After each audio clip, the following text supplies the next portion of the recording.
Guys, এই মুহূর্তে আমি চলে এলাম কানা নদীতে। দেখতে পাচ্ছ কানা নদীর মানে এখানটা একটুখানি ব্লক করছে, তোমাদেরকে দেখাচ্ছি। বুঝতে পারছো? মানে এইদিকে ব্রিজ হচ্ছে, ব্রিজের কাজ হবে এইদিকে পিছনে। দেখতে পাচ্ছ সেই আগেকারের পুরনো ব্রিজটা? তো ব্রিজটা খারাপ হয়ে গেছে, ব্রিজটা মানে ঠিক করবে। তার কারণে এখানে বাঁধ দেখেছে, বাঁধ দেওয়া হচ্ছে পুরো নদীর মাঝখান দিয়ে পুরো বাঁধ। আর ওই যে ব্রিজটা দেখতে পাচ্ছ ওটা মানে খারাপ হয়ে গেছে, ওটাকে ঠিক করবে। আর এইখান থেকে পুরো মাটি কেটেছে, মাটি কেটে এখান থেকে এই বাঁধটাকে তৈরি করেছে। দেখতে পাচ্ছ এই পারে যাওয়ার জন্য, মানে এপার ওপার পার করার জন্য সুবিধার্থে এটাকে মানে করেছে আর কি। বাকি এই হচ্ছে কানা নদী পুরোটা, দেখে নাও।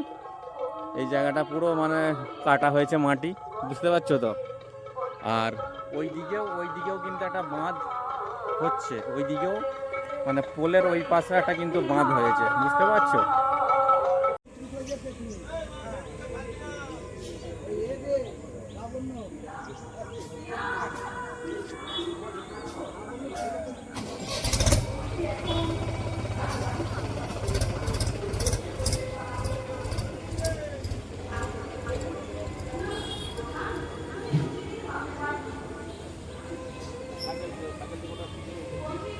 ওদিকেও বাঁধ মানে করছে, সেম লোক যাতায়াত করে বলে।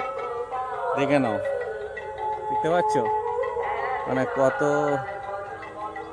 আর জল তো পুরো শুকিয়ে গেছে, এ দেখো ট্রাক্টর দাঁড়িয়ে আছে, দেখতে পাচ্ছ? এই জল পুরো শুকিয়ে গেছে, এ দেখো রাস্তাটা।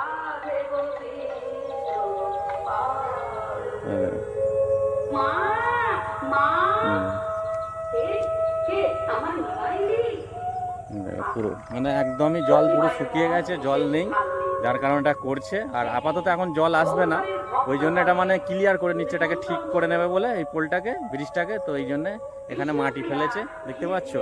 মানে এই দিকটা হচ্ছে কিঙ্করবাটি আর এই পাশটা হচ্ছে গোপীনাথপুর। মানে লোকজন আসা যাওয়ার অসুবিধা না হয় তার জন্য কিন্তু এই বাঁধটা করে দিয়েছে, বুঝতে পারছো তো? দেখে নাও, দেখে নাও,